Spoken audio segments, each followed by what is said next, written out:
So Osmania యూనివర్సిటీకి వచ్చేటప్పుడు నాకు ఎలాంటి సెక్యూరిటీ లేదు, నేను ఒక్కనే వస్తానని చెప్పాను. నిన్న ఎట్లా ఉంది పరిస్థితి ఇక్కడ వచ్చినప్పుడు? పూర్తిగా అయితే అన్న వాస్తవానికి ఆయన మాటలు మాత్రం నీటి మూటలే. నేను ఇంతకుముందు ఆగస్టు 25వ తారీఖు వచ్చినప్పుడు ఒక్క పోలీస్ లేకుండా నేను ఉస్మాన్ యూనివర్సిటీకి వస్తాను, డీజీపీకి ఇక్కడికి వెళ్ళి ఆర్డర్ ఇస్తా అని చెప్పిండు. కానీ నిన్న దాదాపు 2000 మంది సెక్యూరిటీని పెట్టుకొని నిజంగా చదువుకునే విద్యార్థులను కూడా సమావేశానికి అలౌట్ చేయలేకపోయారు వాళ్ళు. అంటే విద్యార్థులతో ముఖాముఖి ఏర్పాటు చేస్తున్నాడు, విద్యార్థులతో నేను మాట్లాడుతా అన్నాడు, విద్యార్థులు వస్తే ప్రశ్నిస్తే నేను వాళ్ళకి సమాధానం చెప్తా అన్నాడు.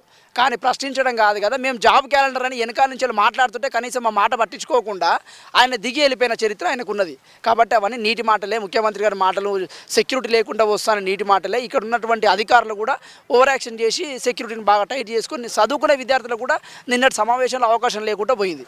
సో చాలా మందిని కూడా రూమ్లో నుంచి కానీ హాస్టల్ నుంచి కానీ బయటికి రాని పరిస్థితి ఏర్పడిందని విన్నాను. అవును, ముందస్తు అరెస్ట్ అయితే చాలా వరకు చేసిర్రన్న. ఎవరైతే విద్యార్థులు విద్యార్థి నాయకులు అయితే ఎవరైతే ఉన్నారో వాళ్ళందరూ కూడా రాకుండా ఏదో భజన బృందాన్ని పెట్టుకొని వాళ్ళ కాంగ్రెస్ కార్యకర్తను లేకపోతే అంటే కొత్త కొత్త విద్యార్థులు అంటే ప్రశ్నించలేని విద్యార్థులను పెట్టుకొని వాళ్ళ ఒక భజన బృందంలాగా తయారు చేసుకొని ఇక్కడున్న యూనివర్సిటీ అధికారులు కూడా కొంతమంది అంటే మాట్లాడే విద్యార్థులకు స్వేచ్ఛ లేకుండా లేకపోతే విద్యార్థి నాయకులు వస్తే మేము కేసులు పెడతామని భయోభ్రాంతులకు గురి చేసి ముందస్తుగా కొంతమంది విద్యార్థులు అరెస్ట్ చేశారు.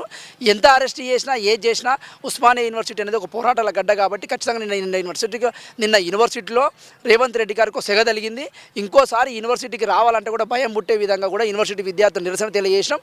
ఆ నిరసన ఎందుకోసం తెలియజేసినాం అంటే యూనివర్సిటీకి నువ్వు వచ్చిన లక్ష్యం వేరు, యూనివర్సిటీ అభివృద్ధి కోసం యూనివర్సిటీలో డెవలప్మెంట్ కోసం నేను ఆశిస్తే నువ్వు దీన్ని ఒక రాజకీయ వేదికగా మాట్లాడుతున్నావు కాబట్టి మేము దాన్ని తిరుగుబాటు చేసి నిరసన చేసినాము.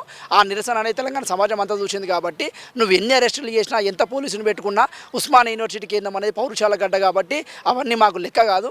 ఖచ్చితంగా రాబోయే రోజుల్లో కూడా రాష్ట్ర ప్రభుత్వం పైన ఒక ఉద్యమానికి ఇదే యూనివర్సిటీ వేదికగా మేము శ్రీకారం చుడతాం. నిరుద్యోగుల సమస్యలు కావచ్చు, విద్యార్థి సమస్యలు కావచ్చు, యూనివర్సిటీ డెవలప్మెంట్ కోసం కూడా మా ప్రయత్నం మేము ప్రభుత్వానికి తెలియజేసే విధంగా మా శక్తిని నిరూపించుకునే విధంగా యూనివర్సిటీ వేదికగా మరో పోరాటానికి కూడా మేము సిద్ధమవుతామని చెప్పి తెలియజేస్తా ఉన్నాం. థ్యాంక్ యూ అన్న.